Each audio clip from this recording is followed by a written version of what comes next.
lovely to have you here today at Completely Retail. Thank you so much for coming along. Ruth Moorhouse, you're a director from Alandi, and Ibrahim, Managing Director of Portland Designs. You know your stuff when it comes to retail, you guys, don't you? We do our best, I think. It's difficult to keep up with it. It's changing very quickly. Well, this is exactly what we want to talk about today, Ibrahim. What would you say is the biggest problem facing high streets in 2023? And how has this changed from last year, do you think? Beyond the obvious of vacant spaces, I think one of the challenges of high streets is kicking the addiction to transactional retail. How do we develop a future high street that really shifts from having a shopping rhythm, a rhythm of footfall based around shopping, to a community rhythm, a rhythm of footfall which is based around a whole range of different services, amenities that are blend and align and catalyse retail, F&B and leisure. Interesting. And Ruth, what's your take on that? Yeah, I completely agree with Ibrahim. It's about creating an ecosystem within a town centre that functions for the community that it's within. It has to be relevant to that community. So, retail, F&B, leisure are really important, but also, Alandi has a really strong heritage in community shopping centres, and so we're finding bringing civic uses, bringing reasons into high street to bring people who wouldn't normally use that town centre. So whether that's to go to the library, to the council offices, to the doctors, but all of this costs money, and that is a common theme from last year, the year before, and the year before that, and continues. It's finding the right investment to bring forward all of these uses in our town centres. Absolutely. We'll talk about that a bit more in a bit. But what do you identify as the symptoms of a struggling high street? It's exactly what Ibrahim said at the beginning. High vacancy rates, a prevalence of temporary occupiers. So there are some occupiers that we have in our high streets that are clearly there to fill voids, and Oxford Street has been a really strong example of that, with the prevalence of kind of the American candy shops. These aren't uses that the majority of our shoppers want to visit every day, but it's an underinvestment in really important things like public realm, seating, lighting, mal finishes. There's a lot of high streets up and down the country that just need a bit of TLC at the moment. Absolutely. Ibrahim, would you agree with that? Repeat the question, please. What do you identify as the symptoms of a struggling high street? Yeah, beyond the obvious of vacancies, and I think there's also other stuff around safety. I think that's really important, and how high streets can, but are not, addressing social issues around loneliness, around obesity, those kind of really deep-rooted, and in some instances equality or inequality. Affordability. So we have some deep-rooted social issues that I believe our industry, retail placemaking strategists, can develop ideas and strategies that can address some of these issues. And what we're really looking at the moment is not only how do we address them through strategies around master planning and the right mix and the right type of public realm and green spaces, but very importantly, how do we measure the impact we will have on our work? When I say we, the royal we, everybody, how we can measure that impact, that social impact. And that's what we're working with. We're struggling with at the moment, but we're going to crack it. And I think we want to really develop a whole kind of process around measuring that really in concrete terms. It must be difficult to measure in concrete terms, not an easy thing to do. No, absolutely. But it's key because it comes back to the funding. How we can attract funding, not we, but our clients can attract funding through identifying what the criteria of this social value is, and then, as I say, measuring it. And I think increasingly funding is being attracted by those issues beyond just economic value. Sorry, just to come on to the social impact point, it's something that we believe really passionately about, and we, I think, are one of the first kind of businesses of our size and kind to measure the social impact in concrete terms, in pounds and pence figures, across all of our portfolio, and it's a big project that we've invested quite heavily in over the last year, and it takes a lot of time as well as money and effort. And so for each of our assets now, we have a pounds and pence figure of the social impact that we've generated at that scheme, and that's everything from the jobs that are created to the values that are created through service charge contracts to the energy that the centre produces, and for all of our asset managers now, there is a goal to reduce that to improve the social impact, reduce emissions year on year. So it's hard. We've had to partner with an external organisation to help us do it, but it's fundamental for town centres that we do better as asset managers. And you guys, Ilandi, issued a report on this last week, didn't you? It's very timely. Yeah, very timely. We issued our first social impact report, so that's as a result. We became a B Corporation business a year ago, and as a part of that, we have to launch a report every year about our impact, and a really big part of that for us as a business is the social impact that we generate at our assets. So what are some initiatives you've seen in practice which have contributed to a high street bouncing back? I think as landlords and as asset managers, we have to provide support to retailers and communities, and it's very easy and glib for lower rents to be the answer. That's not the solution to everything. You know, rent and occupational costs need to be looked at in the whole. There's a bigger conversation about rates reform. But we've got a really good example in a shopping centre that I look after up in Bootle, just north of Liverpool. So a town centre that has its challenges from a social perspective, from a vacancy perspective. And we've got a community group there called the Big Onion who are fantastic and provide incubator space, but importantly the business support for those organisations in what was a big sort of old empty unit. And we've had one operator there that started off with a coffee cart in this kind of incubator space, has now taken a proper unit up in the Mall, and hopefully we're going to relocate them into a bigger development that we're doing at the centre. So it takes effort though, and it takes time, and it takes someone who understands and has got patience to work with small businesses who don't understand real estate, but the results that you can get and that incubation that you get is fantastic. Ibrahim, what are your thoughts on that initiatives you've seen in practice that help bounce back? There's quite a few. I mean, as a board member of the High Street Task Force, we've visited quite a few. Stockton on Tees, there's a few that are really interesting. But one that strikes me more than any other is a place in Poole on the south coast called Kingland Crescent. Right. Kingland Crescent is a street which is adjacent to the Dolphin Shopping Centre, all of which is owned and operated by L&G, the street and the shopping centre. The street itself, years ago, was was completely vacant. It has around, I think, 10 or 15 stores. It was completely vacant and a real kind of social kind of issues with it around drugs and other things. So L&G adopted a strategy whereby they gave all the shops free of charge for 2 years to independents and small businesses. And within a very short period of time, it was fully let or fully occupied, and it had an amazing impact on that street. It became really vibrant. Then they started putting some activity along the centre of the street and seating, and it became a real community hub. A whole selection of different type of occupiers, from coffee to vintage to bike shops, a whole bunch of things. But what was really interesting, as Ruth said, some of those have gone on to have permanent shops in other locations. It also created a vibrancy to the shopping centre and attracted other tenants to the actual shopping centre. We were involved in creating a co-working facility called Foundry in the shopping centre, which occupied old retail space. Right. So, co-working as retail, really. So for us, that's the future of retail. Retail is not just transactional spaces, it's much more than that. And I think that is a really great demonstration.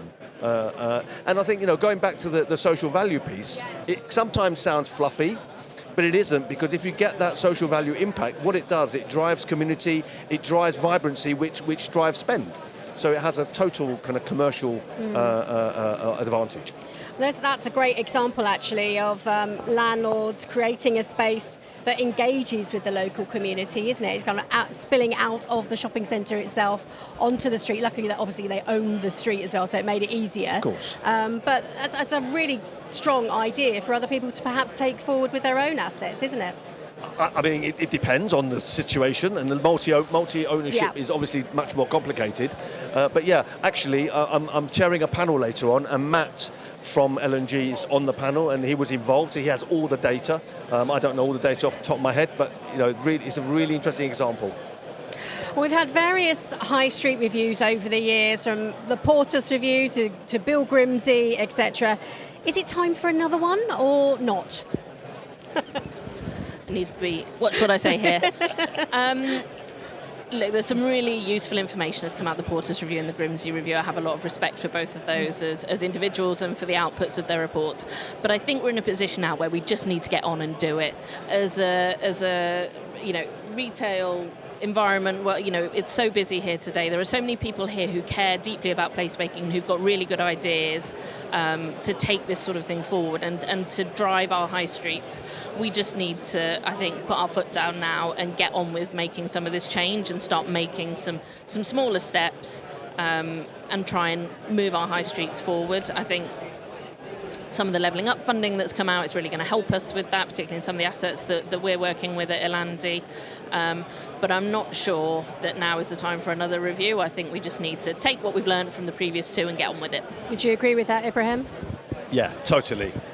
Time to stop reviews, time to stop talking, and let's put some great initiative forward and use those as best practice and share them, really understand what the data is, how it happened, and let's show some really, really good benchmarks where we can learn. And I'll tell you, not only from the UK, there's some great benchmarks internationally that we can learn from, because many other countries have the same issues. So the death of the high street, the death of the shopping centre is quite universal.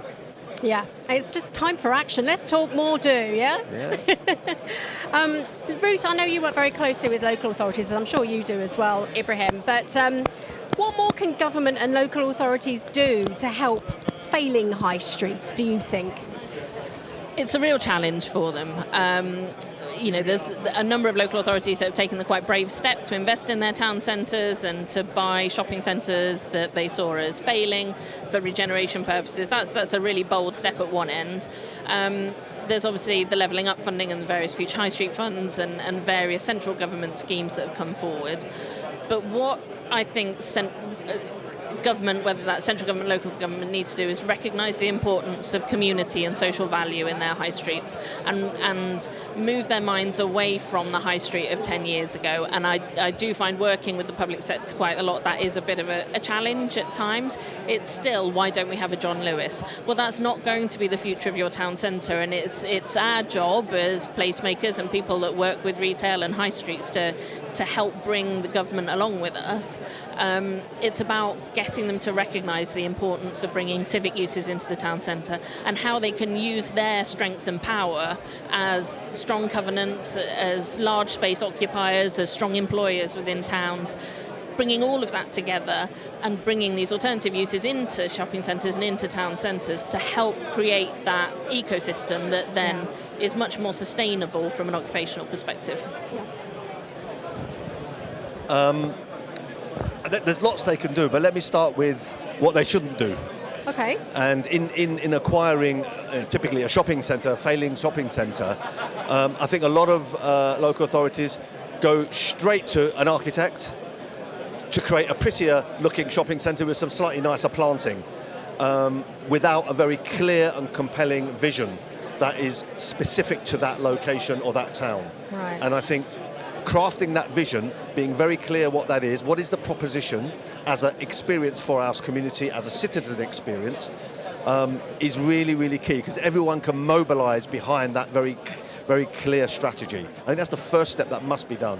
But the other thing is, when dealing with and introducing public buildings, libraries and the like, it was very important that we think about that ground level as a permeable, open, vibrant space, not a space behind security and a space where all you see is security guards and where it's not kind of accessible, and how it connects to the outside, how it looks out and connects and aligns with the offers outside, so it becomes one public space that's vibrant and activated. Treating public buildings in the right way to activate that ground level is also really, really key. Yeah, absolutely. Placemaking has come so far up the agenda in recent years, but there's still a way to go, isn't there? Yeah, absolutely there is. You only need to look at a cross-section of typical high streets across the UK to realise that we're not there with a lot of these. It's about making places more accessible, more sustainable. Safe. safer, healthier, happier. And if we're looking at our town centres with that lens, I think we'll achieve quite a lot. But yeah, you're right. There's a long way to go. Yeah. Placemaking does have a way to go. We've come far, though. Yeah.